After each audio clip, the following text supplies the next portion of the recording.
Bago nga pala kami mag long ride, kailangan muna naming bumili ng helmet. Yung kasing mga helmet na ginagamit namin ay mga previous lang. At eto na nga yung mga napili naming helmet. Yung kay Renz ang napili niya ay NHK. Axis naman yung napili ko. At ayan na nga, paalis na kami ng Concepcion Tarlac. Medyo tinanghali na nga lang kami ng gising kaya ayan, sumisikat na ang araw. At binabaybay na nga namin itong mahabang tulay na to patungong Nueva Ecija. At sadyang napakahaba nga pala talaga ng tulay na to. At ngayon ay nandito na kami sa Nueva Ecija. Tingnan nyo naman ang daan dito, paliko-liko talaga. Kaya naman napakasarap magmotor dito sa lugar nito. Niyaya ko nga pala itong kaibigan ko para naman may kasama kaming mag long rides para hindi naman masyadong boring. Akala ko nga hindi siya papayag. Paano ba naman, nagchat ako kagabi lang din. Sabi ko, Bes, tara long rides tayo. Sagot niya, kailan Bes? Sabi ko, bukas. Agad-agad? O diba, ang astig kong magaya. Reklamo pa siya, sasama din naman. Siya yung sinusundan namin. Sabi ko sa kanya, wag niyang bibilisan patakbo niya para naman masundan namin siya. At sadyang napakaganda talaga ng Nueva Ecija. Sa mga nadadaanan mo pa lang ay busog na ang mga mata mo dahil sa ganda ng tanawin dito, malawak na bukid at mga bulubundukin. Kaya naman talagang napakarami yung mga nagra-rides dito na nanggagaling pa sa malalayong lugar. At eto nga, nakarating na rin kami dito sa Gabaldon, Nueva Ecija. Sa wakas ay nakita ko na rin sa personal itong Gabaldon, Nueva Ecija. Ay sadyang napakaganda nga pala dito sa lugar na to. Dati ay nakikita ko lang itong daan na to sa social media. Ngayon ay narating ko na, yay, ang ligaya. Ang sarap talaga sa feeling na nakatungtong ako ngayon dito. At ang dami nga pala talagang mga riders na nagpupunta dito kahit weekdays. Sigurado ako na mas marami kapag weekends. Kapag nakita mo to, alam mo na kaagad na sa Gabaldon tong lugar na to. Napakaganda talaga ng paligid nito dahil bulubundukin. Malinis yung lugar at may preskong hangin. Kaya naman nawili ako sa pag-video. Kaya kahit mayroong nagpi-picture taking, ay sige pa rin ako sa pagkuha ng video para maipakita ko yung nakasulat na Gabaldon. At maipakita ko din yung kagandahan ng lugar na to. Pagkatapos nga naming mag-video at picture taking, ay umabante na ulit kami. Yay! Ang sarap talagang dumaan dito. Sobrang saya ko lang kasi dati nakikita ko lang to sa social media. At inggit na inggit ako sa mga riders na nagpupunta dito. Ngayon ay nandito na ako at tumadaan sa napakagandang daan na to. Feeling ko nga ang pupuntahan namin ay yung tuktok ng bundok na yon kasi dire-diretso lang daan. Charot! Ang totoo, hindi ko alam kung saan kami dadalhin ng kaibigan ko na to. Basta kami nakasunod lang sa kanya at ini-enjoy ang mga magagandang tanawin sa bawat dadaanan namin. Aba, saan na kaya kami naroon? Napansin ko lang na napakahahaba ng mga tulay na dadaanan namin. Wala man lang kasi akong ka-idea kung saan kami dadalhin ng kaibigan ko na to basta kami nakasunod lang sa kanya. Mukhang napapalayo na ata kami. Buti na lang at nag-i-enjoy ako sa mga magagandang tanawin sa bawat dinadaanan namin. Ganito kasi yung gustong-gustong makita ng mga mata ko. Feeling ko kasi nare-refresh yung utak ko. Oh ha, nagpapakit pa tong si Renz. Kala mo naman cute. O sige na nga, cute ka na? Mukhang enjoy na enjoy din sa pagdadrive itong si Renz. First time din niya kasing mag-drive ng ganito kalayo. Actually, first time naming mag long rides. At super sulit naman talaga, lalo na't ganito kaganda yung mga nakikita mo sa bawat dinadaanan mo. Buti na lang nadala ko tong selfie stick ko, at least nakakapag-video ako ng ganito. Nanginginig nga lang yung kamay ko dahil may kabigatan din itong aking selfie stick. Kaya medyo shaky yung aking ibang kuha na video. Pero ayos lang yan, at least nakukuhanan ko sa anggulong gusto ko yung aming mga dinadanan. Ay wow, dito pala yung Calabasa River. Kung alam ko lang, sana nasabihan ko si Bes na mag-stop muna kami dito. Isa din kasi ito sa gusto kong mapuntahan dito sa Nueva Ecija. Ang ganda nga pala talaga ng Calabasa River. Di bale, may next time pa naman. At dahil sa hindi na kami nakapag-breakfast kanina sa bahay bago kami umalis, ay nag-stop muna kami dito para makakain. Dahil panigurado, aabutin kami ng gutom sa daan kung hindi pa kami kakain dito. Dahil ang totoo, walang kasiguraduhan kung saan talaga ang aming destinasyon. Pagkatapos namin kumain, ay nagpahinga lang kami ng konti at umabante na ulit kami.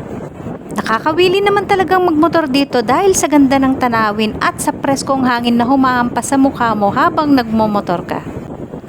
Wow, may mahaba na namang tulay na aming dadaanan. Kadugtong kaya ito ng Calabasa River o ito yung Labi River?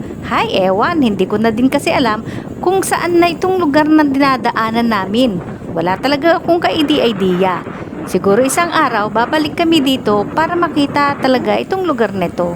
Sa ngayon ay road trip na muna ang ginagawa namin at ini-enjoy ang pagmumotor habang binubusog ang aming mga mata sa ganda ng mga tanawin.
Ay wow! Napakaganda naman dito. Imagine mo, nakarating kami dito. Super sulit naman pala yung aming pagro-road trip. Napakaganda ng kulay ng dagat, blue na blue. Imagine mo, nakarating kami dito sa butas na bato. Part na pala to ng Dingalan Aurora. Hindi ko lubos maisip na mararating ko tong lugar na to. Super sulit naman talaga. Ay, ang ganda! Worth it yung pagod mo sa paglalong ride kapag ganito kaganda yung lugar na mapupuntahan mo. Isa din itong butas na bato ang dinadayo talaga ng mga motorista at turista na nanggagaling pa sa malalayong lugar. Kita nyo naman, kadayo-dayo naman talaga yung ganito kagandang tanawin na kahit malayo, super sulit naman at sigurado maiibsan yung pagod mo sa biyahe pag narating mo na itong lugar na to. Ayan, kunwari ay drone shot daw. Sige naman kami sa kaway. May paikot pa ng camera. Feeling may drone ba? Pero tingnan nyo talagang napakaganda ng kulay ng dagat. Blue na blue. Sige lang, kaway-kaway lang. Oh ha, buti na lang may nag-volunteer. Pwede na. Pagkatapos nga naming mag-picture-picture at video-video sa butas na bato, ay bumalik na din kami para mapuntahan yung sinasabi nilang grotto. At dito nga daw sa Barangay Paltik ang papuntang grotto. O ha, may mga banderitas pa, mukhang magfi-fiesta dito sa lugar nila. Kung ngayon sana na yung fiesta, mag-i-stop muna kami para makikain. Halos siya, makikikain talaga. Wow, ang ganda rin ng tanawin dito. Mukhang paliko-liko at paakyat ang aming dadaanan. Kaya tara, enjoyin natin.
ganda rin ng dagat dito. Ito ata yung Batanes of the East. Yay, charot lang. Ewan ko lang din. Basta ang alam ko, napakaganda ng dagat na natatanaw ko ngayong oras na to. At lalo akong napapawaw dito sa aking natatanaw. Kita niyo naman, super ganda. Mukhang dito na ata yung aming final destination. Final destination. Pero tingnan niyo talagang napakaganda ng dagat. Kulay blue talaga yung tubig. Masasabi ko talaga na kahit nakakapagod ay sulit naman yung aming paglo-long rides dahil sa ganda ng tanawin dito.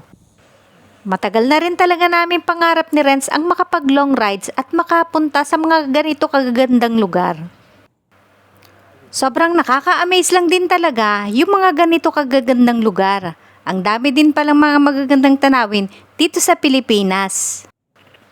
At ayan, nagkanya-kanya ng selfie yung dalawa kong kasama. Ako naman, hahanapin ko muna yung sinasabi nilang grotto.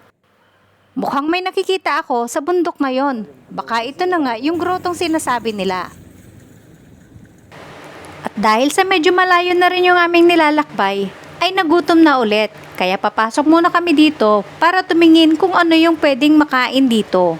At magpapahinga na rin, tsaka picture-picture at kumuha ng magagandang video. Entrance fee, may entrance 30 fee, pesos each nga pala ang entrance fee dito. Sa murang halaga ay makakapag-relax ka na at marirefresh pa yung utak mo. Dahil kita nyo naman, napakaganda ng tanawin. At meron pang nakalagay dyan na Dinggalan. O diba, super sulit. At meron pa silang mini view deck dito na pwede mong pagpapicturan na kuhang-kuha yung napakagandang tanawin sa dagat. Kita nyo naman, kulay blue talaga yung tubig, nakaka-refresh. Kaya naman napakaraming mga turista at motorista ang dumadayo dito sa lugar na to dahil tingnan nyo naman napakaganda talaga ng tanawin. Wala nga lang pala sila ditong tindang pagkain kundi mga instant noodles, chichirya, biscuits at iba't ibang tinapay, tsaka inumin. Pero kung may baon kayong pagkain ay pwedeng mag-rent ng cottage nila. Meron nga din pala sila ditong comfort room kaya naman makakapag-relax ka habang namamahinga.